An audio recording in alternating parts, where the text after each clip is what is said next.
Olá, pessoal, boa noite. Professor Fábio Saviani aqui. Vamos a mais uma aula aí de dinâmica dos sólidos. Ainda falando do assunto de translação, que é a dinâmica da translação. Hoje nós teremos assunto novo dentro do mesmo assunto. Depois que nós resolvermos este primeiro exercício, nós vamos começar a tratar do assunto de atrito de rolamento, que é um atrito completamente diferente do que vocês estão acostumados até agora, que é o atrito de arrastamento, que é o atrito que você aprendeu desde lá da mecânica da partícula, ok? Bom, então vamos lá. Este exercício eu já havia comentado de maneira relativamente rápida no final da aula passada, e aí nós vamos resolvê-lo agora nesse primeiro momento da aula. Vamos reler o enunciado, né? Ele diz lá, a figura ilustra a barra homogênea AB, que possui massa de 5 kg, comprimento de 0,6 metros e dimensões indicadas, D1, 0,2 metros, D2, 0,4 metros e D3, 0,3 metros. A barra está ligada a cursores que podem deslizar livremente ao longo de hastes horizontais fixas. Então, essa parte aqui é uma parte importante, né? Se você pode ter um deslizamento livre, né, desses cursores, né, significa que não haverá forças de atrito nesses cursores. E é acionada pela força F de 10 newtons, que é essa aqui. Pedem-se, letra A, a aceleração da barra, e letra B, as reações dos cursores A e B. Pronto, então, um exercício relativamente simples, onde a dificuldade é mais geométrica propriamente, como eu já tinha comentado na aula passada, ok? Bom, então, sem mais explicações, vamos à colocação das forças.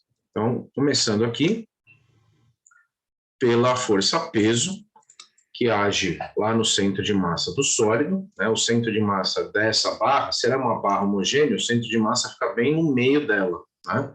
Quando você fala que uma barra é homogênea, significa que ela tem distribuição de massa constante, ou seja, a posição do centro de massa coincide com o centro geométrico dela, ok?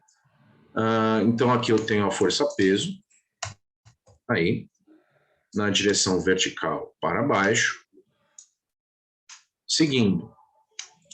A força de acionamento já está desenhada aqui, né? A força de acionamento é essa aqui. Então, é aplicada aqui nesse cursor A, uma força F para a esquerda, ok? Essa força F para a esquerda vai gerar esse movimento de translação dessa barra, ok? Agora, uma coisa que possivelmente você poderia imaginar é que existe um atrito, né?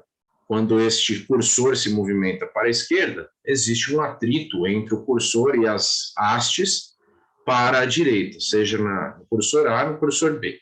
Esse atrito não existirá, porque a gente viu que isso está bem explícito no enunciado, né? Que esses cursores podem deslizar livremente, ou seja, ausência de atrito aí. Bom, além disso, quais outras forças existem atuando aqui?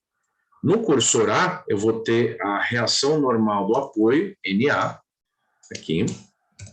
Essa reação normal do apoio tem direção vertical, por quê? Porque ela é perpendicular ao apoio, né? Então, possivelmente você esteja pensando assim, mas por que não é assim? Deixa eu desenhar aqui errado. Por que não é assim, né? Perpendicular à barra. Então, na verdade, o que está apoiado no quê? Né? Então, vamos entender. Aqui eu tenho o cursor, que é solidário à barra, e o cursor, por sua vez, é que está apoiado e corre livremente em cima dessa guia, né? Então, essa guia horizontal é o apoio do cursor. Logo, a reação normal do apoio é normal, ou seja, perpendicular ao apoio. Ok? Não tenha dúvida com relação a isso. Bom, além disso, no cursor B, existe a normal NB, que também tem direção vertical, apontando para cima, aqui eu tenho a normal NB. Essa normal NB é normal atuante no cursor B. E acabou. Essas são as forças que nós temos nesse sistema. Tá? Então, forças relativamente simples, ok? E agora a gente já pode começar a pensar em desenvolver o equacionamento desse sistema. Antes disso, deixa eu colocar aqui a nossa referência vetorial, né? Só para a gente não esquecer. Então, vou colocar aqui do ladinho. Ó. Tudo que aponta para a direita em x é positivo. Tudo que aponta para cima em y é positivo. Aqui, em y. E tudo que gira no sentido anti-horário é positivo. Então, lembre-se dessa nossa referência vetorial padrão, ok? Tá aí. Eu errei aqui. Pronto. Além disso, vamos indicar a aceleração dessa barra, né? Se a força de acionamento aponta para a esquerda, aí, obviamente, essa barra vai acelerar, desenvolvendo um movimento de translação para a esquerda também. Então, aqui eu vou aproveitar e vou desenhar o vetor aceleração, daqui a pouco você vai entender isso. Então, o vetor aceleração. É sempre importante que você indique também o vetor aceleração do sólido, para que na hora que você for dar sinal à aceleração no equacionamento, você não esqueça disso daí. Pronto, está feito. Então, agora é só começar a equacionar. Que equacionamento vai ser feito aqui? O mesmo de sempre, pessoal. Os mesmos, na verdade, de sempre. Aplica-se o teorema do centro de massa, verifica-se a condição de equilíbrio em relação ao eixo vertical, afinal essa barra não tem movimento vertical, aplica-se o teorema do momento angular e acabou, é sempre a mesma coisa. Né? Então, repito, pessoal, a parte operacional de um exercício de dinâmica dos sólidos é sempre a mesma coisa. O grosseiro, vamos dizer assim, o fluxograma geral é sempre o mesmo. Então, você vai ler o enunciado, coloca as forças, aplica o teorema do centro de massa, aplica o teorema do momento angular e acabou. É isso. Agora, obviamente, existem conceitos que estão envolvidos principalmente nos cálculos das forças. Certo? Aqui, o conceito vai ser mais voltado para a questão geométrica. Bom, então vamos lá, vou trocar aqui a câmera, começar a escrever no papel. Vocês estão tudo quieto, ninguém falou nada? Está todo mundo aí ou eu estou falando sozinho aqui? Às vezes dá um pouco de dúvida, né? Deixa eu só ligar a câmera. Cadê a câmera?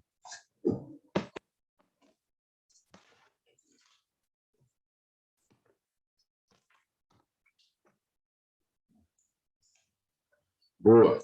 Tamo aí, só que é sexta. Boa, Ivan. Legal. Então, estão me ouvindo. Vamos, então, trocar a câmera aqui. Pronto. Vou tirar o fundo de tela. E aí já podemos começar. Beleza. Então, vamos lá. Deixa eu só acertar minha câmera aqui, para eu visualizar o que eu estou escrevendo e ver se está tudo enquadrado e legal. Bom, então, primeira coisa que nós vamos fazer é aplicar o teorema do centro de massa, né? Como sempre foi. Okay?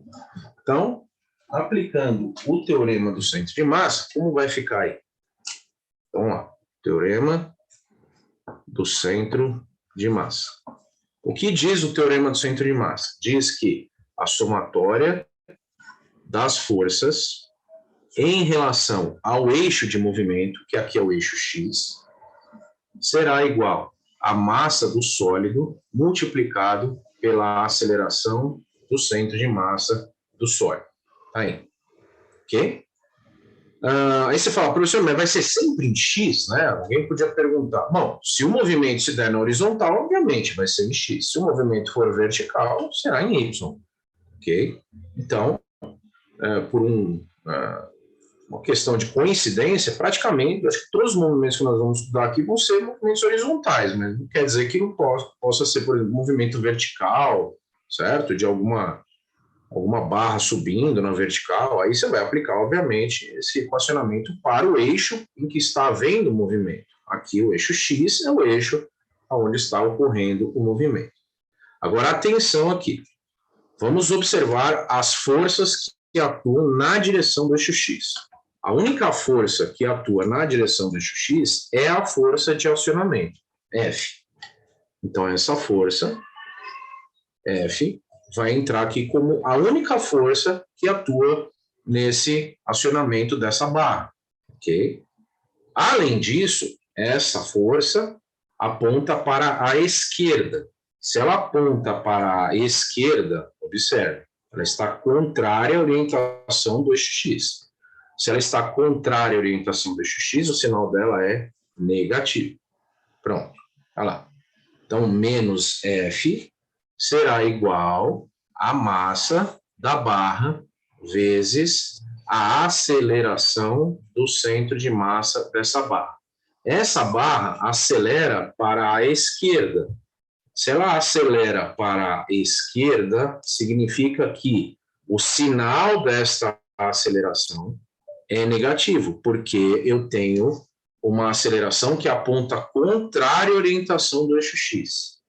Então, o sinal da aceleração aqui é negativo. Ok. Mas você fala, então, quer dizer que essa barra está freando? Não, não é isso.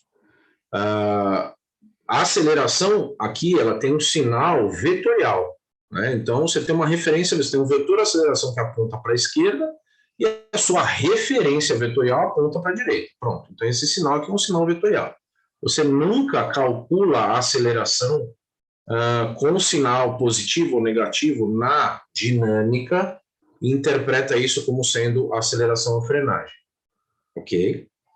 Lá na cinemática, o sinal negativo de uma aceleração tem que significar frenagem. Na dinâmica, esse sinal é meramente vetorial. Ok? Tanto é que se eu invertesse, por exemplo, a posição, o sentido de movimento e colocasse aqui a força sendo aplicada para a direita, o sólido aceleraria para a direita e esse sinal passaria a ser positivo e esse também. Beleza? Tranquilo? Aí, deixa eu só voltar aqui à situação original. Ok, podemos seguir então. Então está aplicado o teorema do centro de massa. O que mais? Verificar o equilíbrio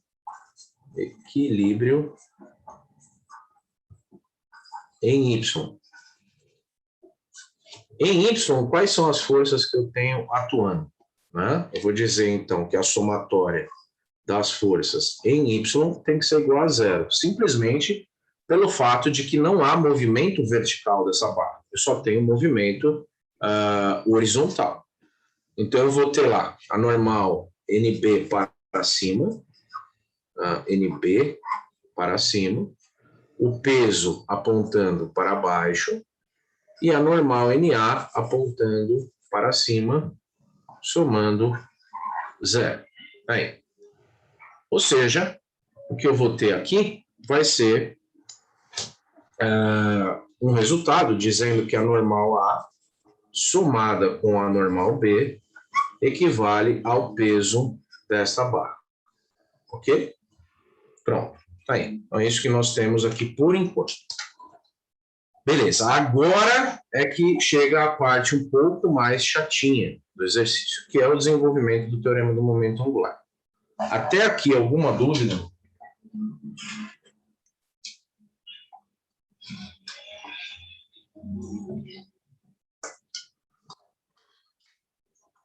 Ok. Bom, agora vamos então propriamente à aplicação do teorema do momento angular. Vamos lá. Desenvolvendo o teorema do momento angular, a gente vai fazer o quê? A gente vai somar todos os momentos que atuam nessa barra e vai, em relação ao centro de massa, né? O centro de massa sempre será o nosso polo padronizado. Nós vamos somar todos os momentos atuantes e vamos igualar a zero. Essa é a condição para haver translação, né? Então, esse é o teorema do momento angular aplicado ao movimento de translação.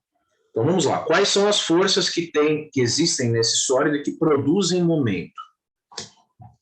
As forças que produzem momento neste sólido... só um minuto, Davi. Deixa eu só começar aqui. Eu já retorno, só um minutinho. As forças que provocam momento neste sólido são a normal B, desculpe, a normal A e a força F, certo? Então, essas forças todas são as forças que provocam momento no sólido. Então, vamos começar, por exemplo, pela força F. Não tem ordem aqui, você está somando momentos, então você faz na ordem que você quiser. Pronto, a força F vezes, agora atenção, o braço da força F, atenção à obtenção do braço. Para você obter o braço da força F, a primeira coisa que você precisa fazer é desenhar a linha de ação da força F. Tá aí. Então, a linha de ação da força F é essa linha vermelha que eu desenhei para vocês. Deixa eu trocar a cor aqui. Vamos repetir a cor aqui. Pronto. Então, essa aqui é a linha de ação da força F. Lembre-se sempre de desenhar a linha de ação da força F. Agora, vamos lá. Qual é o braço da força F? O braço da força F é, por definição, a menor distância entre a linha de ação da força F e o polo, que é o centro de massa. Então, o braço dessa força F é este segmento que eu acabei de desenhar aqui, ó. Este segmento que forma ângulo de 90 graus com a linha de ação da força F. Esta é a definição de braço. Nunca se esqueça da definição de braço. Vamos lá. Braço de F. Pronto. Braço da força F é a menor distância entre a linha de ação da força e o polo. Tá aí. Agora, quanto é que este braço vale? Então, agora é que a coisa começa a ficar um pouco mais complexa. Né?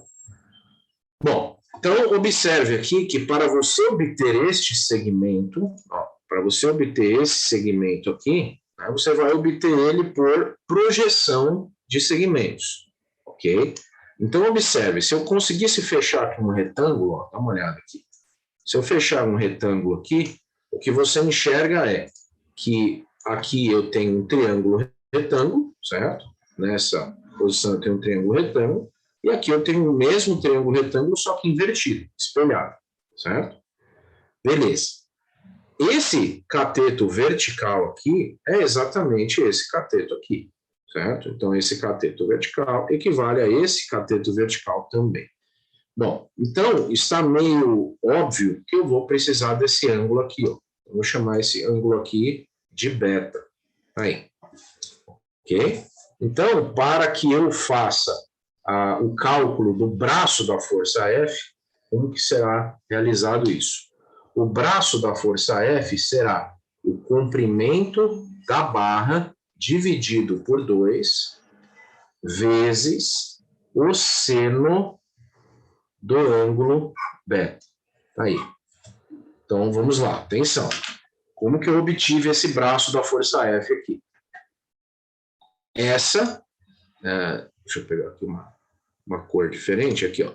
Esse segmento aqui equivale a quanto? Equivale a metade do comprimento da barra, concorda? Então, a barra toda tem esse comprimento aqui. Se ela é homogênea, do centro de massa para a direita, eu tenho a mesma distância que eu tenho do centro de massa para a esquerda. Pronto. Então, L sobre 2, metade do comprimento da barra, projetado em direção ao eixo Y. Tem ângulo aqui? Lembra que eu falei, ensinei a regrinha para vocês na passada? Tem ângulo aí? Tem. É o ângulo beta? Não. Então, eu estou sem o ângulo beta, seno de beta. Essa é a regrinha prática para você decorar, vamos dizer assim, projeção de segmentos ou projeção de forças que está no mesmo. Pronto. Então, aí está a força F multiplicada pelo seu respectivo braço. Ah, quanto vale o ângulo beta? Calma, daqui a pouco a gente vai calcular. Por enquanto, vamos desenvolver de forma literal.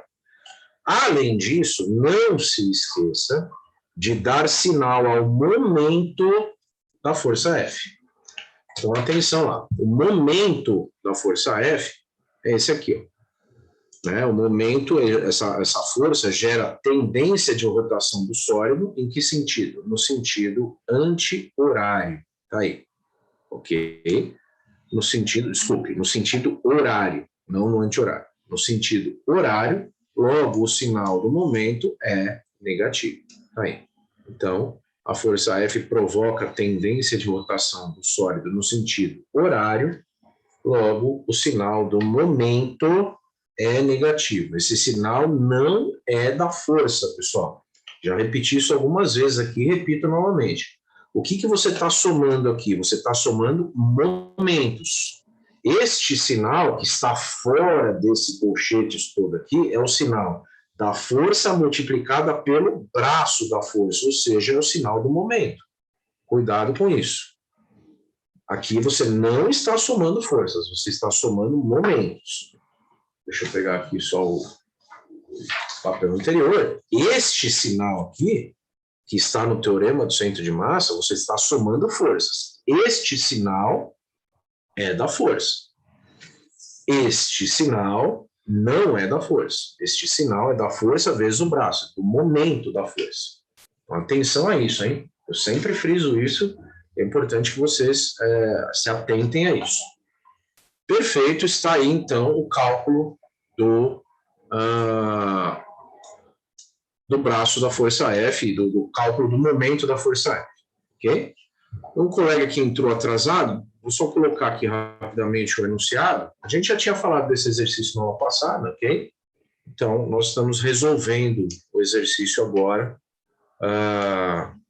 na íntegra. Aí. O David perguntou, não entendi por que o L sobre 2. Vamos lá. L sobre 2 porque é a metade do comprimento da barra. Quanto que vale esse segmento aqui, David? Ó, esse segmento aqui vale L sobre 2, projetado na direção vertical, vezes o seno de θ. Aí. Ok agora?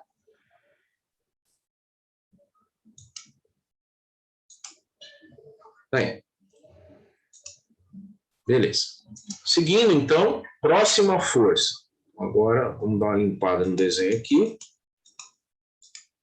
Senão, fica muito bagunçado. Pronto. Retornamos, então, à situação original. Próxima força pode ser a força NA. É o momento da normal A vezes... Então, a primeira coisa que você vai fazer é o quê? Desenhar a linha de ação da força. Pessoal, a gente já fez isso aqui algumas dezenas de vezes. E não sei se você percebeu, eu faço sempre do mesmo jeito. E é assim que você deve fazer, para você não errar, para você não dar sorte ou azar. Faça do jeito que eu estou ensinando. Desenhe a linha de ação da força e aí enxergue o segmento correspondente ao braço. Aqui está. Este é o segmento correspondente ao braço da normal NA. Por quê? Porque, por definição, braço de uma força é a menor distância geométrica entre a linha de ação da força e o polo, que é o centro de massa. A menor distância geométrica entre essa linha e esse ponto é esse segmento aqui. É uma reta que forma ângulo de 90 graus com a linha de ação da força, partindo do polo. Aí. Ok, com isso, este é o segmento, então, que corresponde ao braço da normal A. Vamos anotar aqui, braço NA. Ok. Quanto vale esse braço? Bom, esse braço é a projeção deste segmento aqui. Vamos lá. É a projeção deste segmento aqui na direção horizontal, concorda? Ó, a direção horizontal, né, quando eu projeto esse segmento na direção horizontal, eu tenho o braço da normal A. Então, redesenhando aquele retângulo que eu já tinha desenhado aqui, vamos lá. Dá uma olhada aqui. Vou colocar ele numa cor diferente aqui. As limitações de cores são um pouco grandes aqui. Pronto, tá aí. Então, vou enxergar aqui, ó, esse segmento, que equivale a metade do comprimento da barra, certo? E aí, como fica, então, a projeção? Né? Lembra que esse ângulo aqui, ó, esse ângulo aqui é o ângulo beta, né? Ok? Então, a projeção deste segmento aqui, que vale L sobre 2, na horizontal, vai me dar o comprimento correspondente ao braço da normal. Ou seja, quanto vale isso daí? Responde para mim no chat. Isso, o Daniel já tinha respondido. Foi mais rápido que eu... Respondeu antes de eu fazer a pergunta. Muito bom. Aí, L sobre 2 vezes o cosseno do ângulo beta. Perfeito. Ok. Então, esse é o braço da normal A. Agora, não esquece de dar sinal ao braço da normal A. Né? Então, desculpa, sinal ao momento da normal A. Então, deixa eu apagar aqui algumas coisas, senão vai ficar um negócio meio bagunçado aí. Peraí. Aqui é o braço da normal A, beleza, ok. E aí, o sentido, né, do momento, então se você quiser saber o sentido do momento de uma força, né, como que você faz? Imagina que essa caneta aqui, ó, é a minha barra. Eu seguro o corpo pelo centro de massa aqui, ó. Eu aplico uma força na direção da normal A. A direção da normal A é vertical, apontando para cima. Então, qual é a tendência de rotação que essa força gera na caneta aqui? No sentido anti-horário. Logo, se a normal A provoca uma tendência de rotação sólida no sentido anti-horário, o momento que ela provoca tem sinal positivo. Aí, prontinho. Esse é o momento da normal A. Beleza? Deixa eu dar um print aqui nessa tela. Tá aí. Agora falta calcular o momento da normal B. Para calcular o momento da normal B, eu vou dar uma limpada no desenho aqui, senão vai ficar uma baita bagunça. Pronto. Então agora vamos calcular o momento da normal B. Eu vou colocar aqui embaixo, senão vai ficar muito apertado aqui no papel, tá? Então fica lá, normal B vezes. Estou continuando o cálculo, tá? Normal B vezes linha de ação da normal B. Então agora você vai calcular o braço da normal. Para você calcular o braço da normal, você precisa seguir o que eu falei. Não tente pular etapas aqui, senão você vai acabar se dando mal. Aí, essa é a linha de ação da normal B. Repito, como que você faz para desenhar a linha de ação de uma força? É simples. É só você colocar uma régua em cima do vetor e prolongar a direção do vetor. Só isso. Essa linha rosa é a linha que corresponde à linha de ação da força. Pronto. Agora você relê pela milésima vez a definição de braço mentalmente aí. Braço de uma força é a menor distância entre a linha de ação da força e o polo. Pronto. O segmento correspondente ao braço da normal NB é esse, que aí está. Ok? Então, este segmento vale quanto? Vamos lá. Deixa eu primeiro anotar aqui. Vou colocar ele no lugar aqui. Vou colocar um pouco mais para cá. Braço de NB. Pronto. Aí. Este segmento equivale ao quê? Então, se você observar aqui, né, você tem um segmento inclinado, que é esse aqui. Vou pegar a caneta certinha aqui, ó. Este segmento aqui, que você vai ter que descobrir quanto vale, é fácil, né? Mas o fato é, quanto vale esse segmento, você vai projetar esse segmento na direção do eixo X, ok? Então, esse segmento projetado na direção horizontal vai te dar o segmento correspondente ao braço do normal B. Então, veja, este segmento aqui, ó, vale quanto? Esse segmento vale L2, né? L sobre 2, ó, isso aqui é L sobre 2 menos D1. Ah, mas quanto vale numericamente? Calma, daqui a pouco a gente vai ver, certo? Então, esse segmento equivale a metade do comprimento da barra menos o comprimento D1, concorda? Hã? Ó, se você tem metade do comprimento da barra aqui, tudo isso é metade do comprimento da barra. Se eu descontar esse D1, sobra esse pedaço aqui, ok? Que aí eu vou projetar na direção horizontal. Para projetar na direção horizontal, isso, Daniel, vezes o cosseno de beta, perfeito. Então, para projetar na direção horizontal, eu olho aqui esse ângulo, esse é o mesmo ângulo beta, ok? Que a gente já tinha aqui, então é análogo, né? Ok? E aí eu vou projetá-lo então, na direção do eixo X. Então fica lá, NB vezes, então, por partes aqui, né? NB vezes L sobre 2 menos D1, L sobre 2 menos D1, vezes o cosseno do ângulo beta. Olha lá, eu estou projetando na direção horizontal, está com o ângulo, Ana, lembra? Você tem a direção vertical, você tem a direção vertical e a direção horizontal. Tem ângulo aqui? Tem. É o ângulo beta? É. Eu estou projetando na horizontal, então eu estou com o ângulo, cosseno de beta. Tá aí. Pronto. Então agora, deixa eu só dar...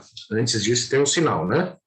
Então agora só falta dar sinal ao momento da normal B, e aí está encerrado o cálculo literal.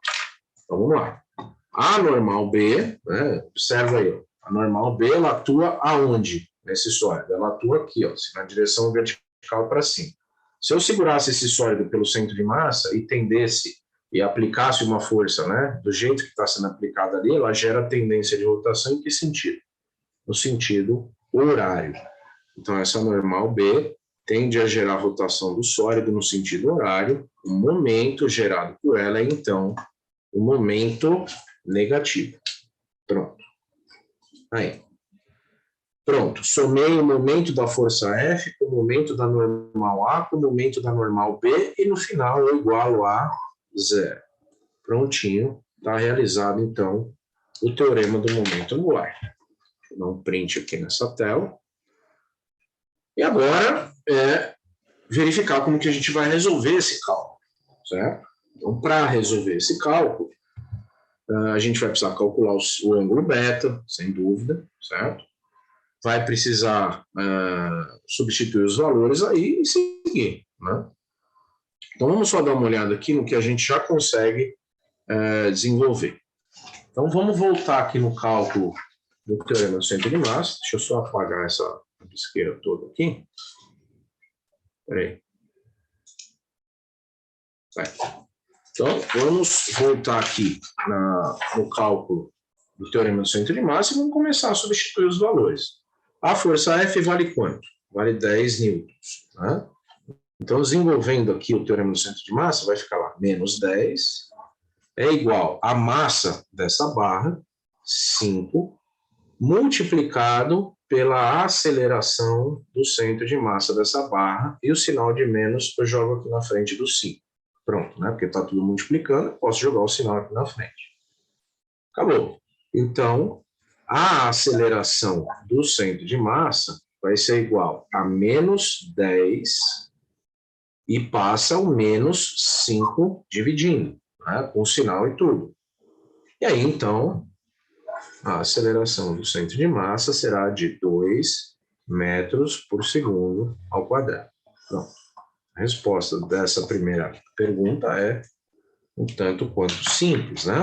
Essa é a resposta da letra A. Pronto, beleza. Vamos aproveitar aqui, vamos desenvolver, né, o teorema, o equilíbrio em Y, e aqui a gente, né, conclui que a normal A mais a normal B equivale ao peso, que vale 50 newtons, né? A massa da barra, 5 quilogramas, multiplicada pela aceleração da gravidade, que a gente usa padrão 10. Então, a normal A mais a normal B equivale a 50 newtons. Pronto. Então, é isso que a gente conseguiu aqui nesse cálculo. Agora, vamos para o cálculo do teorema do momento angular. Então, lá no cálculo do teorema do momento angular, é só a gente substituir aqui. Só que aqui, antes disso, como eu vou precisar aqui do ângulo beta, eu vou fazer o cálculo do ângulo beta, ok? Então, vamos voltar à figura maior aqui, vamos enxergar como que a gente consegue calcular esse ângulo beta aqui. Aí. Esse ângulo beta, pessoal, vai ser calculado de que maneira? Dá uma olhada no triângulo retângulo que se forma aqui. O triângulo retângulo que se forma aqui, o que você conhece desse triângulo retângulo? Você conhece a hipotenusa dele, que vale D2, e você conhece o cateto oposto ao ângulo beta, ó, certo? Então, o cateto oposto ao ângulo beta vale quanto? Vale D3. E a hipotenusa desse triângulo vale quanto? Vale D2. Então, agora, vamos fazer o cálculo do ângulo beta. Vou colocar aqui, ó. Cálculo do ângulo beta. Aí. Então, para calcular o ângulo beta, eu vou fazer o quê? Eu vou aplicar a função trigonométrica seno. O seno do ângulo beta vai ser o cateto oposto ao ângulo beta, dividido pela hipotenusa. Aí, certo? Cateto oposto dividido pela hipotenusa é a definição do seno do ângulo beta. Quanto vale o cateto oposto ao ângulo beta? De forma literal, o cateto oposto ao ângulo beta equivale à dimensão D3. E a hipotenusa equivale à dimensão D2.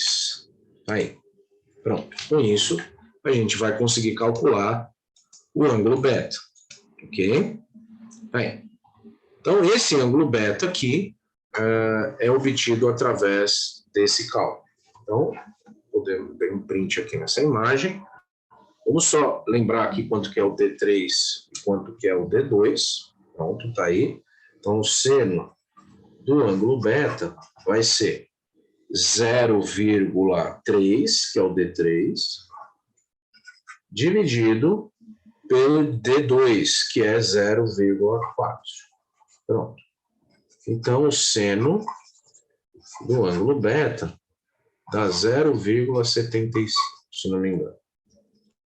Deve ser isso mesmo. Tá aí, 0,75, e aí eu vou calcular o ângulo beta, né? Então, o ângulo beta é igual ao arco seno de 0,75. Logo, o ângulo beta será quanto? É só fazer o arco seno de 0,75, tendo cuidado da sua calculadora estar no modo graus, para que você receba a resposta em graus. Então, 36,87 graus. Pronto, esse é o ângulo beta. Acabamos de calcular o ângulo beta aí. Ótimo. Agora, continuando, a gente tem o ângulo beta já. Com o ângulo beta, a gente vai fazer o quê? A gente vai desenvolver numericamente esse cálculo aqui. Aí. Então, desenvolvendo aqui, como fica? Menos a força F. A força F vale 10, vezes o comprimento da barra, 0,6 sobre 2, vezes o seno do ângulo beta, que eu não preciso nem calcular, né? O seno do ângulo beta eu já usei aqui para calcular, na verdade, né? 0,75, mais a normal A, que eu não sei quanto vale, vezes comprimento da barra 0,6 dividido por 2 vezes o cosseno de beta. Isso eu preciso calcular. O cosseno de beta, 36,87, 0,8. Dá 7,99999, 0,8. 0,8 é o cosseno do ângulo beta. Aí. E aí, continuando aqui, menos a normal B multiplicada pelo segmento L sobre 2 menos D1, L sobre 2 é 0,6 sobre 2, menos o segmento D1, que é 0,2, vezes 0,8, é igual a 0. Pronto, bem, então já desenvolvemos o cálculo, ok? Volto sim, só um minuto. Ah, conseguiu já, tá bom. O Harrison perguntou, o arco seno seria o seno elevado a menos 1? Sim, na calculadora é o seno elevado a menos 1, o inverso do seno, exato. Ok, então com isso é só desenvolver os cálculos. Então agora vamos lá. Esse cálculo aqui, 0,3, 0,6 sobre 2 dá 0,3, vezes 10 dá 3. 3 vezes 0,75 dá 2,25. Então, esse primeiro cálculo aqui, menos 2,25, mais 0,3 vezes 0,8 vezes a normal A, 0,24 vezes NA. Aí, menos 0,3 menos 0,2 dá quanto? 0,1. 0,1 vezes 0,8 dá 0,08 vezes NB. Pronto. Aí, então, esse cálculo se reduziu a isso. Ok? O Ivan falou que o dele deu 48,59. Precisa ver se a sua calculadora está em graus, hein? A sua calculadora muito provavelmente não está no modo DEG, tá? Veja aí. A sua calculadora provavelmente não está no modo DEG. Ah, eles usaram. A Isabela falou que vocês usaram ontem radianos, então muda para o modo DEG. Né? DEG é lá do inglês, degrees, graus. Tá? Então faça depois o cálculo novamente aí. 0,75, arco seno. Aí. Arco seno.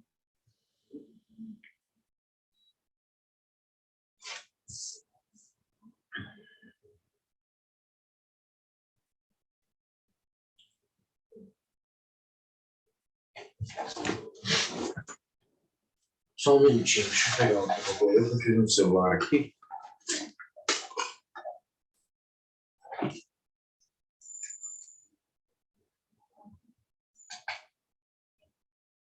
Desculpe, pessoal, eu que errei aqui. A calculadora estava em outro modo. Pequeno erro aqui. É isso mesmo? É. Arco seno de 75. Desculpa, 48,6, pessoal. Vou arrumar aqui. Depois eu arrumo aqui, eu vou rabiscar, mas depois eu arrumo. Aqui, 48,59, 48,6 graus. A minha calculadora do celular que eu não percebi que estava no modo, devia estar no modo grade, sei lá, eu não percebi. Então, o ângulo, 48,6 graus. Aí, beleza. Então, aqui está certo, 0,75, aqui deve estar errado. 0,8 não é o cosseno correto. Então, cosseno de 48,6, 0,661. Depois eu arrumo isso aqui, tá? 0,661. Aqui é a mesma coisa. 0,661. Pronto, tá lá. Ok? Pode arredondar, Pedro. Pode arredondar, tá? Arredondar o ângulo, você diz, né? Sim, pode arredondar. Tá aí. Então, agora deixa eu refazer essa conta aqui. Essa aqui está certa. Aqui, 0,3 vezes 661.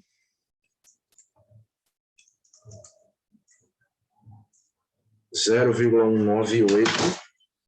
Aqui. Aqui vai dar 0,198. Depois eu arrumo isso, tá, pessoal?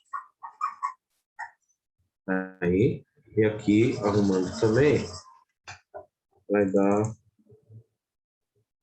0,0661 NB. Pronto. Aí. Deixa eu começar numa outra folha, né?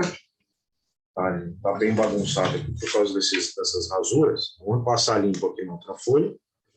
Depois, na hora de escanear, eu faço novamente 2,25 mais 0,198 NA menos 0,661, faltou um zero aqui, NB, é igual a zero. Pronto. Aí. Então, chegamos nesta equação. Aí você fala, tem NA e NB como incógnito. Tá certo? Perfeito. Mas não esqueça que você deixou um cálculo parado aqui. Ó. Dá uma olhada. Esse cálculo aqui, né, relaciona NA e NB. Então, você pode isolar, por exemplo, NA em função de NB, substituir aqui e fazer um cálculo. Né? Então, por exemplo, NA é o quê? É 50 menos NB. Certo? Eu passei o NB para lá subtraindo. Com isso, eu substituo isso aqui, calculo NB, volto, calculo NA e está encerrado o exercício. Ok? Vamos lá. Menos 2,25 mais 0,198 NA, que é 50 menos NB.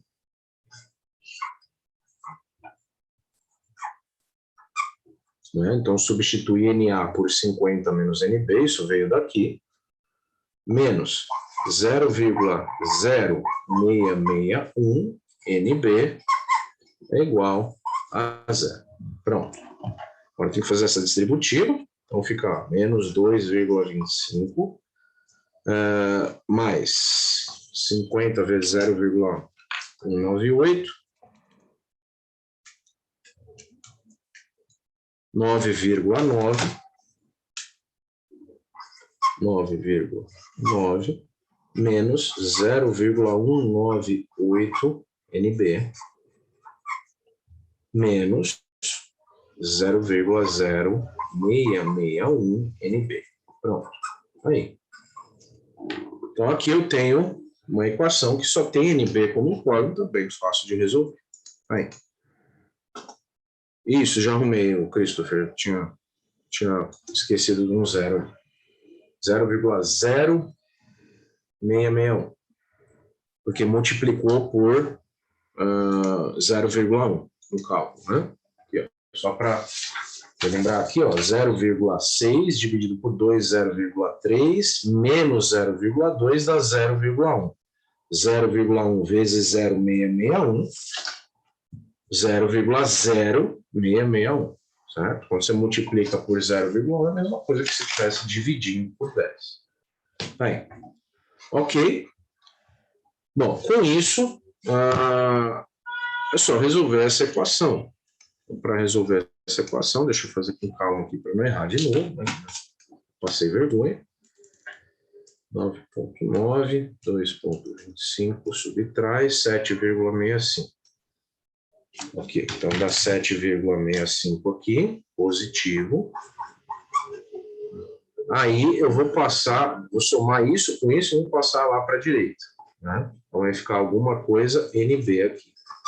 Então, 0,198 soma com 0,0661. dá 0,2641 NB. Pronto, daqui sai o NB. O NB vai ser, passa dividindo, 7,65 divide 28,96 newtons. Essa é a normal B. Pronto. Uma das respostas da letra B do exercício. Aí. Com essa resposta da letra da normal NB, é só voltar aqui e calcular a normal NA agora. E aí, está encerrado o exercício. Vamos começar lá, voltar lá.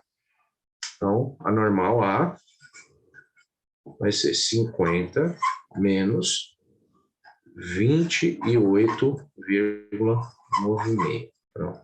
Daqui sai a normal A.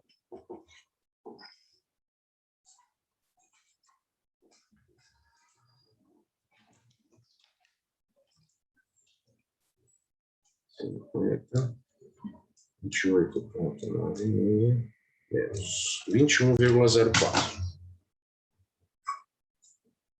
Prontinho. E está encerrado o exercício. Aí. Então veja, pessoal. Para a gente fechar este exercício aqui, o recado que eu tenho final é que esse exercício, na verdade, é um exercício que tem uma dificuldade geométrica. Ok? Então, a dificuldade geométrica é presente aqui no cálculo dos braços. Né? Dá uma olhada aqui. Então, na hora que você vai fazer o cálculo dos braços, é que aparece a dificuldade. E a dificuldade, repito, é geométrica. Ok? O Bruno está pedindo, está falando que está com algum problema nas configurações da calculadora. Consigo ajudar, sim, Bruno. Posso dar uma olhada depois, no finzinho mais da aula, tá? Eu vejo. Deixa eu ver se eu tenho alguma calculadora mais simples aqui, que depois eu posso até mostrar. Não tem. Mas eu tento dar uma explicação aí para vocês. Então, o exercício está encerrado. Depois eu vou consertar essas rasuras todas aqui, vai ficar tudo bonitinho no slide. Tá? Perdão aí pelo erro do cálculo, né? Realmente eu não me atentei que o meu celular, a calculadora do meu celular não estava no modo DEG. Eu cometi um erro grave. Deixa eu só me organizar aqui, senão depois vai ficar tudo embaralhado as folhas aqui. Bom, agora atenção, pessoal, assunto novo dentro do mesmo assunto, ok? Então, retornando aqui a outra câmera. Só um minutinho. Pronto. Agora, retornando aqui a câmera. Beleza. Agora sim. Então, um assunto novo dentro do mesmo assunto, pessoal. Então, o assunto agora é atrito de rolamento, ok? Bom, então, o atrito que vocês conhecem até agora, até esse exato momento, é o atrito de arrastamento, que é uma outra forma de atrito, ok? Então, quando eu arrasto alguma coisa, né, em cima de alguma superfície, aparece uma força de resistência a esse movimento. E se ela é uma força de resistência a esse movimento, ela aponta sempre no sentido contrário ao movimento ou à tendência de movimento. Então, isso que você sabe com relação ao atrito de rolamento, certo? Você já aprendeu isso desde lá da mecânica da partida, ok? Agora, o atrito de rolamento é um atrito que tem algumas coisas diferentes. Vamos começar a tratar do atrito de rolamento agora, depois nós vamos fazer exercícios para colocar isso em prática. É uma coisa extremamente simples. Então, agora, muita atenção nas minhas explicações para que vocês entendam de maneira eficiente. Então, vamos lá. Aonde que aparece força de atrito de rolamento, pessoal? Então, tá aí, ó. A força de atrito de rolamento é atuante somente, ó, tá grifado em letra maiúscula, em negrito. Eu não aprendi ainda a colocar a coisa piscando no PowerPoint, mas eu vou aprender. Então, somente em rodas capazes de gerar tração de um veículo, ou seja, gerar um movimento acelerado neste veículo, ou rodas capazes de gerar frenagem em um veículo, ou seja, gerando um movimento retardado, um movimento de frenagem nesse veículo. Ok? Então, veja, quando você enxerga, por exemplo, um veículo que tem somente tração na roda dianteira, né, que é basicamente quase que todos os veículos nacionais, tirando o Chevette, que é muito antigo, né, e alguns outros poucos veículos possuem tração traseira. O Ômega tinha tração traseira, tem alguns outros aí que possuem tração traseira, mas tradicionalmente no Brasil a gente tem carros com tração dianteira, ok? Agora, se você tem uma Ferrari, sei lá, você pode ter um carro com tração integral, né? Que aí o que é tração integral? Tração nas 4 rodas, certo? Que inclusive tem todo um sistema eletrônico lá de gerenciamento de tração e tudo mais, né? É bastante tecnológico. Mas o fato é, aonde aparece a força de atrito de rolamento? Então, atenção a este slide. Esse é o primeiro slide e ele já dá a letra para você. Tá? É só ler. Onde aparece força de atrito de rolamento? Em todas as rodas de um veículo? Depende. Se o veículo possuir tração nas 4 rodas, por exemplo, se for um veículo de off-road, por exemplo, e ele tiver lá com o modo de 4x4 ligado, aí eu vou ter força de atrito tanto nas rodas dianteiras quanto nas rodas traseiras desse veículo. Agora, com relação à frenagem, né, teoricamente, quando um veículo freia, todas as rodas freiam, né? A não ser moto, que tem freio dianteiro e freio traseiro, tudo bem. Mas um veículo de 4 rodas, ele tem, quando você pisa no freio, né, ele aciona o freio dianteiro e o freio traseiro, não com a mesma intensidade, não é a mesma potência de frenagem, porque em muitas situações é um sistema diferente na dianteira e um sistema diferente na traseira.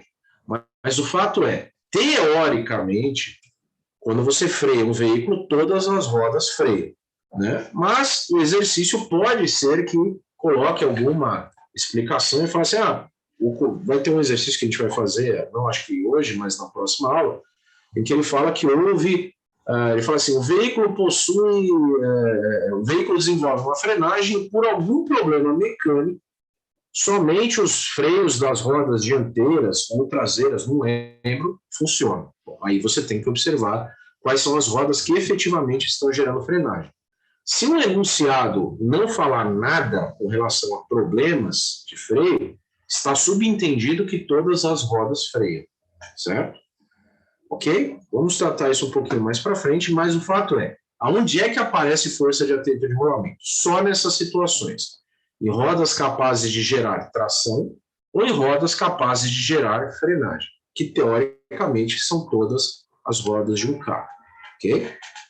O Daniel perguntou, então no skate então não teria atrito de rolamento? Exatamente, certo? É um mínimo atrito que seria, vamos dizer assim, um atrito de roda livre que a gente fala, né? Quando a gente fala de uma roda que não tem tração, né, tem uma roda chamada de roda livre. Então, na verdade, quem impulsiona o skate para frente é você, quando você põe o pé no chão, né, e dá aquele impulso, né, através da força de atrito que existe entre a sola do seu tênis e o chão, ok? O Daniel perguntou ainda assim, o meu peso não seria considerado uma frenagem? Não. O seu peso vai influenciar na normal que atua na roda, ok? E aí depende, se você está jogando o corpo mais para frente, mais para trás, a normal vai ser maior nas rodas dianteiras ou traseiras. Mas o fato é, não existe esse tipo de atrito de rolamento numa roda de skate, porque simplesmente um skate não é um veículo automotor. Okay? Quem produz o movimento do skate é o skatista, né, que dá o impulso. Okay? Beleza. Seguindo. Então, agora vamos tratar do caso de atrito de rolamento na aceleração. Então, imagine o seguinte, né? Então, diz lá, a força de atrito de rolamento, no caso da aceleração, atua nas rodas capazes de gerar tração do veículo, só nessas rodas, ok? A essas rodas, os sistemas de transmissão do veículo transmitem o torque capaz de gerar a tração do veículo, né? Então, o que faz um veículo ter tração dianteira, tração traseira? O que faz um veículo ter tração nas quatro rodas? Normalmente, os veículos de passeio no Brasil são veículos de tração dianteira, né? Por quê? Porque é mais barato você construir um veículo de tração dianteira, né? Como o motor está na frente, você já gera uma transmissão através dos sistemas homocinéticos para as rodas, né, que vão gerar, então, rotação e tração desse veículo. Agora, se você tiver que transmitir isso lá para trás, muito provavelmente você vai precisar de um cardan, né, um eixo cardan, que é muito usado em caminhões. Né? Um caminhão, se for, quebrou o cardan do caminhão. Putz, quando acontece isso, acabou, já era. O caminhão não vai funcionar tão cedo. Né? Então, você transmite lá toda a energia gerada pelo motor do caminhão através de um cardan, né, de um eixo cardan, para um diferencial que está lá nas rodas de trás, e as rodas de trás desse caminhão são as rodas de tração. Ok? Que mais? Um veículo que possui tração nas quatro rodas. Né? Normalmente, não é 100% do tempo 4x4, certo? Porque o veículo fica muito pouco econômico, né? Devido às perdas nas transmissões e tudo mais. Então, normalmente, você tem um botãozinho, né, que você vai lá e fala assim, ó, eu estou no 4x2, agora eu quero ir para o 4x4, aí tem o 4x4 integral e tal, autoblocante, aí tem um monte de outras coisas que não vem ao caso de comentar, mas o diferencial, na hora que você faz aquilo, você está ativando o diferencial da roda que não tinha tração. Então, quando você vai lá e gira aquele botãozinho, ou alavanca, ou o que for, você está ativando aquele diferencial que vai fazer, então, aquelas rodas produzirem tração no veículo. E a ideia de você ter um veículo com tração nas quatro rodas é que ele tenha mais estabilidade em terrenos, principalmente em terrenos difíceis, né? Em terrenos off-road. Ok? O Wesley perguntou, e o rolamento da bicicleta? O rolamento da bicicleta é uma coisa completamente diferente, tá? O movimento de rolamento na bicicleta. Sim, esse sim. Né? Porque a pedalada do ciclista gera um torque na roda de tração, que é normalmente a roda traseira. Eu nunca vi uma bicicleta com tração dianteira. Pode ser que alguma já tenha sido inventada, mas não é o tradicional. Então, na hora que ele dá uma pedalada lá no pé de vela, né? Ele transmite isso para a correia, né? E a correia transmite para a roda traseira. E a roda traseira está em contato com o chão, e aí existe a força de atrito. Ok? O Lucas perguntou, professor, as rodas são movimento dinâmico quando a frenagem está acionada e quando está em movimento é um movimento estático? Não, Lucas, não é exatamente isso, não. Tem o conceito de coeficiente de atrito cinético, dinâmico, que é a mesma coisa, e o coeficiente de atrito estático, que a gente vai ver já já. O Harrison perguntou, nesse trajeto do eixo cardan pode ocorrer perda de torque passando por várias engrenagens? Pode, Harrison. Toda vez que você tem sistemas de transmissão, estão embutidos, entre aspas, dentro dele, perdas por rendimento, certo? Sempre. Qualquer sistema de transmissão tem perda, por correia, por corrente, por cardan, por o que for. Mesmo que seja uma caixa de engrenagem, sempre vai existir perdas de rendimento, ok? E, consequentemente, perda de potência. Bom, então, ele diz lá, né, a essas rodas, os sistemas de transmissão dos veículos transmitem o torque capaz de gerar tração no veículo. Dependendo da natureza de utilização dos veículos, pode haver tração dianteira, tração traseira ou mesmo tração nas quatro rodas, como expliquei. Então, agora, atenção ao desenvolvimento dessas observações. Então, veja aqui, que já estamos chegando próximo do intervalo, mas atenção aqui, não perca a atenção aqui, isso é muito importante. Então, observe essa situação que eu propus aí. Né? Eu tenho um veículo, um Porsche, bem É um Porsche um pouquinho mais antigo, mas ainda assim é um Porsche, né? Então, coisa chique. Suponha um veículo que desenvolve um movimento acelerado. Por exemplo, partindo de um semáforo com velocidade inicial nula, que varia positivamente. Então, o cara está parado lá com o Porsche dele no farol, abriu o farol, ele vai pisar no acelerador e vai acelerar. O que é acelerar, pessoal? Acelerar é variar positivamente a sua velocidade. Lembre-se disso. Né? Então, ele diz lá, o veículo possui tração nas rodas dianteiras. Tudo bem, eu sei que o Porsche é na roda traseira. Errei o carro no exemplo errado. Mas tudo bem, vai. Não tenta ferrar como exemplo aqui. Mas sim, eu sei que o Porsche tem tração na roda traseira, mas esse aí é um Porsche falsificado que tem tração na roda dianteira. Só tá a bolha de fibra de carbono lá, bonitinha. Fibra de carbono não, fibra de vidro. Fibra de carbono é caro. A bolha de fibra de vidro lá é o Porsche Paraguai, tá? Beleza. O Gabriel falou que o Porsche é o nome do gato. O seu gato tem tração nas 4 patas. Piada porcaria. Então vamos lá, continuando aqui depois dessa piada péssima. Então ele diz lá, o veículo possui tração nas rodas dianteiras. Como o veículo está acelerando, os vetores velocidade e aceleração apontam o mesmo sentido, certo? Então isso daqui é a condição cinemática de aceleração, já vimos isso. Você já viu isso lá em mecânica da partícula, já viu isso em cinemática dos sólidos. Quando você tem o vetor velocidade e o vetor aceleração no mesmo sentido, significa que a velocidade está variando positivamente, ou seja, o veículo está acelerando. Perfeito? Ok. Então, essa é a situação proposta aí. Bom, qual é a observação que você deve ter? Então, dá uma olhada nessa figura aí. Então, observe o que acontece de forma, vamos dizer assim, mais analítica na roda desse veículo. Essa é a roda dianteira, tá? Essa roda aqui, que está ilustrada, é a roda dianteira do veículo. Por que a roda dianteira? Porque ela é a roda de tração desse veículo. A ela é aplicado um torque de aceleração, ou seja, lá nos sistemas homocinéticos é gerado um torque, né, uma rotação, um torque de aceleração, que aqui no sentido horário, para que o veículo, né, para que a roda role nesse sentido e que o veículo se movimente para a direita. Ok? Obviamente você pode ter torque de aceleração para ré, né? Você engata a ré e aí você gera um torque de aceleração no sentido contrário, só que aí você vai se movimentar para trás, que mesmo assim é acelerado, partindo do repouso. Ok?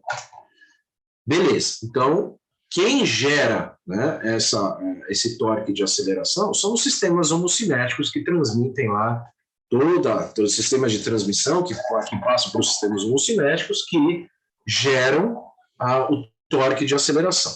Beleza. Aí vem uma análise um pouco mais, vamos dizer assim, um pouco mais aprofundada e depois eu vou simplificar isso. Calma. O que acontece no piso quando ocorre esse torque de aceleração? Imagina que isso aqui não fosse uma pista de asfalto. Imagina que isso aqui fosse uma pista de pedregulhos. Ok? Você enxergaria essas pedras sendo cuspidas para trás aqui, concorda? Você já deve ter passado por isso, né? Passou em alguma estrada de terra, né? Ou de pedregulho, e aí saiu cuspindo terra para todo lado, lá para trás, né? Ou seja, isso mostra para você que a força que a roda aplica no piso é uma força que aponta para a esquerda. Mas veja, nós não estamos interessados nessa força. Essa força, quem vai estudar essa força é quem for estudar o piso. Quem que vai estudar o piso? Muito provavelmente o aluno que for estudar civil, lá na parte de pavimentação e na parte de pontes. Porque quando um veículo passa em cima de uma ponte, ele gera a força de atrito de rolamento. Ou seja, ele tende a empurrar a ponte para trás, certo? E se você não tiver um sistema de travamento, essa ponte vai acabar andando para trás. Imagina vários e vários e vários veículos acelerando ao mesmo tempo numa ponte. Ela vai empurrar a ponte para trás, certo? Essa é a força que age no solo, no piso. Não é a força que nos interessa, porque nós não estamos estudando o piso, nós estamos estudando quem? Nós estamos estudando o carro, ou seja, A força de atrito que atua na roda do carro. Agora, atenção. A toda ação corresponde uma reação de mesmo módulo, ou seja, de mesma intensidade, de mesma direção. Observe, essas duas forças são horizontais, ó, mesma direção, e sentidos contrários. Lei da ação e reação lá do Newton. Então, essa força não é a força que nos interessa. A força que nos interessa é essa aqui. Pronto. Pessoal, essa análise detalhada está escrito nesse texto, que eu expliquei com as minhas palavras. Agora, muita atenção aqui, uma análise mais simplificada disso, que vai ficar bastante claro para vocês. Pessoal, o que faz um carro andar para frente na hora que você está lá no farol? Você para lá no farol, beleza, deu o farol, você vai lá, engata primeiro e acelera. O que faz esse carro acelerar para frente? É essa força aqui, cara. É essa força aqui. Não tem mais nada. Não sei que alguém veio dar uma pancada atrás de você, uma porrada, sei lá. Mas pensando no veículo que está lá parado, íntegro no farol, você engata a primeira marcha, começa a soltar o pé da embreagem de leve, vai acelerando, ou se você tiver um carro automático, né, vai pisando no acelerador e o veículo vai desenvolvendo um movimento acelerado para frente. Então veja, pessoal, se a única força que é capaz de tirar esse veículo do repouso por si só, né, um veículo automotor, que se automovimenta, a única força que faz esse veículo sair do lugar é essa força aqui, ó. Deixa eu apagar isso aqui. É essa força aqui, ó. Pronto. Então veja agora o seguinte. Essa força, pessoal, não tem como ela apontar um sentido diferente que não seja o sentido da aceleração do veículo. Por quê? Porque simplesmente, se você colocasse essa força aqui atuando para a esquerda, a minha pergunta é, tudo bem, eu estou parado no farol, né? Aí o farol abriu, engatei a primeira e o carro começou a andar para trás, acelerar para trás. Bom, ou você não sabe nada de física, ou você engatou a marcha ré, certo? Porque não tem como o veículo acelerar para frente se a única força que faz ele acelerar para frente for em outro sentido que não seja para frente. Conseguiram entender como isso é óbvio? Então, veja, eu fiz uma análise mais, vamos dizer assim, aprofundada do ponto de vista físico, apresentando para vocês a terceira lei de Newton, lei da ação e reação, tal. E depois eu fiz uma análise mais prática, certo? Para você olhar para o negócio e falar assim, não tem como ser diferente disso. É lógico que tem que ser para a direita nessa situação. Senão o carro não acelera.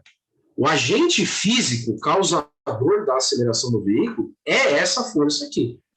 Não adianta você ter motor. Não adianta você ter um puta carro, um puta pneu. Se eu jogar um balde de óleo lá no chão, a força de atrito cai quase a zero. E aí o carro não vai sair do lugar. Ok? Então, para que um carro saia do lugar no movimento acelerado, partindo do repouso, tem que ter uma força de atrito. E essa força de atrito, se ela é a causadora da aceleração, não tem outra forma a não ser ela apontar no mesmo sentido da aceleração. Diferente do que você aprendeu lá no atrito de arrastamento. No atrito de arrastamento é bem diferente. No atrito de arrastamento, a força de atrito é contrária ao movimento. Ok? Aí. O José Inailson perguntou, é semelhante ao atrito dos nossos pés quando andamos? Não é exatamente isso, José Inailson. Na verdade, você pode fazer essa analogia, mas eu não gosto dessa analogia, porque em algumas situações você vai poder acabar se confundindo aí, ok? O Lucas perguntou, professor, eu não entendi o FAT na roda, pode explicar? Agora, eu expliquei agora, ficou claro, Lucas? Desculpa, você fez a pergunta, acho que antes de eu terminar a explicação, não sei se agora ficou claro. O Eduardo perguntou, por que as FATs não se anulam? Elas não se anulam porque elas agem em corpos diferentes. Essa age na roda e essa age no piso. Por isso que elas não se anulam, certo? Elas só se anulariam se fossem atuantes no mesmo corpo. Tá? Pessoal, esse é o primeiro contato que vocês estão tendo com esse assunto. Então, é normal que vocês tenham uma certa dificuldade. Mas eu vou reforçar esses assuntos, né, quando eu estiver desenvolvendo os exercícios. Ok? Aqui tinha uma figura até maior para eu explicar. Bom, na hora que a gente retornar do intervalo, né, nós vamos falar do atrito de rolamento na frenagem. Ok? Então, vamos para o intervalo agora, são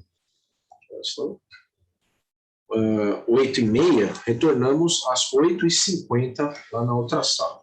Tá? O Lucas perguntou, por conta da aceleração ser para a direita, o movimento do carro ser para a direita, é necessário que a faixa da roda seja para a direita também. Exato.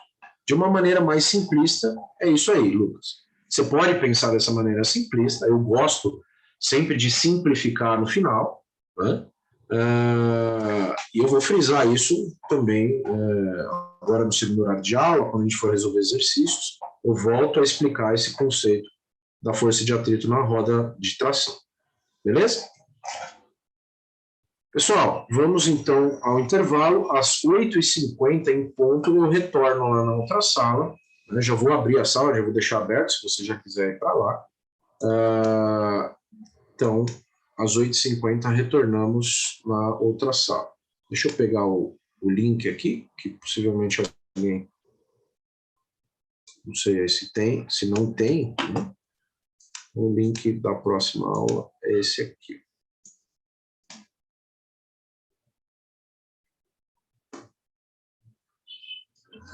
Isso, Lucas, vocês estão acostumados a ver a FAT ao contrário, mas essa FAT é a força de atrito de arrastamento.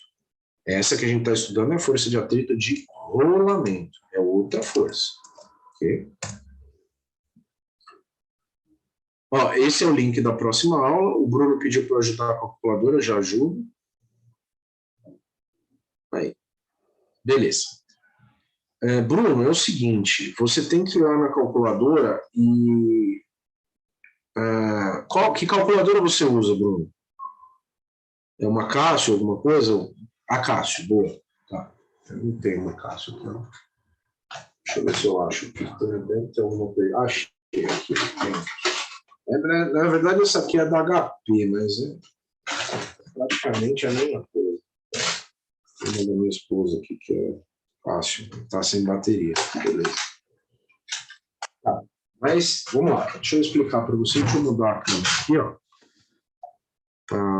Para você conseguir enxergar melhor.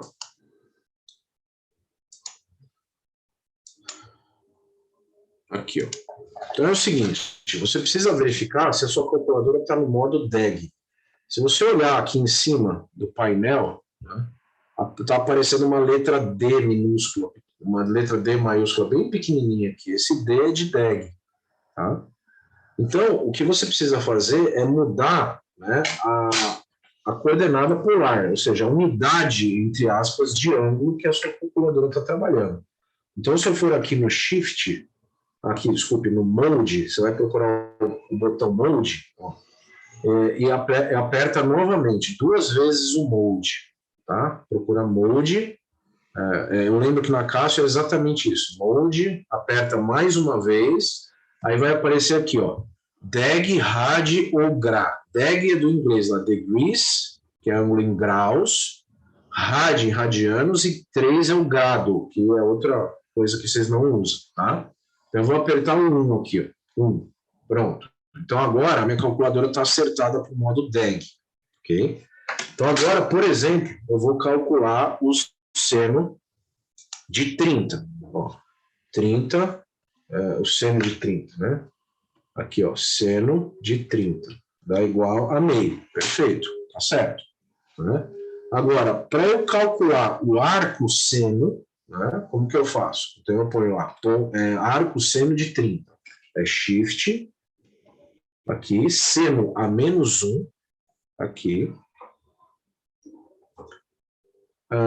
de 0,5. e aperto igual. Pronto. Isso aqui dá... Peraí. É o arco seno, não o seno menos 1. Peraí. Shift, arco seno de ponto 5. É igual a 30. Pronto, tá aí, certinho. Ok? Então, você precisa acertar, entre aspas, a unidade do ângulo que a sua calculadora está trabalhando. O Ivan perguntou, professor, só para confirmar a tarefa, eu preciso colocar as forças e não é preciso mostrar os braços. Pelo menos as forças, tá, Ivan? As forças você precisa colocar. Agora, se você quiser fazer o desenho dos cálculos, dos braços e tal, tudo bem, pode mostrar, mas não é obrigado, não. Conseguiu aí, Bruno? A HP é um pouquinho diferente da caixa, mas é quase a mesma coisa.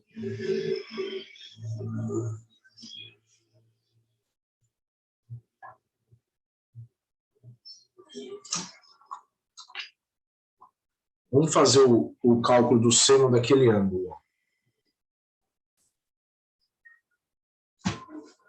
Vamos lá. Então, deixa eu pegar aqui. O ângulo era 48,6. Tá. Então, ó, se eu fizer o seno, seno de 48,6. Não o arco seno, o seno de 48,6. Quanto dá? 0,75. Pronto. Beleza? Ok. Agora, se eu fizer o arco seno de 0,75, o arco, para fazer o arco seno é shift, é a segunda função aí, que é a mesma coisa, seno a menos 1 de 0,75. Aperto igual. Tá lá, 48,59 graus, ou 48,6, arredondando. Agora, por que o seu está dando 0,026? Vamos lá. Deixa eu ver aqui se eu consigo descobrir aqui. Ó. Se eu colocar no modo RAD, vai ficar lá, seno de 48,6 está dando menos 0,99. Não é. Vamos ver no modo grade. Vamos ver se dá. 48, seno de 48,6. Shift não. Seno de 48,6. É igual. 0,69. Também não. Sinceramente, eu não sei o que você está fazendo aí, Bruno, para dar esse valor. Você está apertando o Shift e o seno ou você está apertando o seno? Ó, vamos lá, eu vou calcular o seno de novo. Você clica no seno, digita 48, desculpa, seno 48,9 e aperta igual. Pronto, 0,753.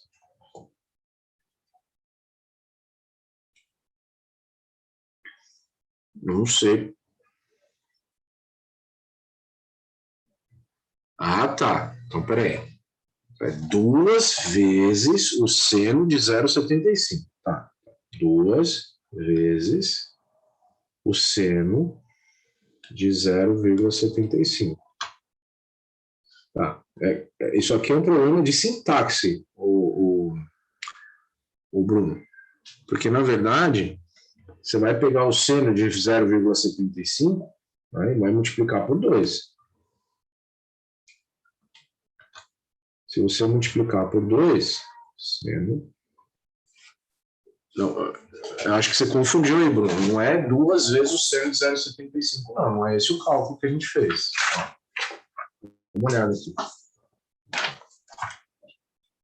O seno do ângulo já é 0,75. Aqui. Certo? Então, ó, é 10 vezes 0,3, que dá 3. Vezes, não o seno de 0,75, vezes 0,75. É aqui que está o erro. Acho que você não entendeu a conta. O seno de beta é 0,75. Aí, para fazer essa conta, eu não faço o seno novamente. O seno do ângulo já é 0,75. Agora eu consegui entender o que você estava errando. Se você fizer aí 10 vezes 0,6 dividido por 2, vai dar 3. 3 vezes 0,75 dá menos 2,25. Porque menos veio daqui. Aí. Ok? Agora ficou claro. Beleza. O Ivan falou, e para apresentar normal lá no diagrama de situação que está sendo pedido, preciso colocar a mesma direção que o peso, mas sentido contrário? Não sei. Exato, Ivan. Naquele exercício eu tinha explicado, né, que tinha sido colocada uma situação que era que era específica, né, para falar assim, o peso está alinhado com a normal. É exatamente isso. Naquele exercício, sim. Ok? Beleza. Vamos lá para outra sala e retornamos daqui a pouco. Falou.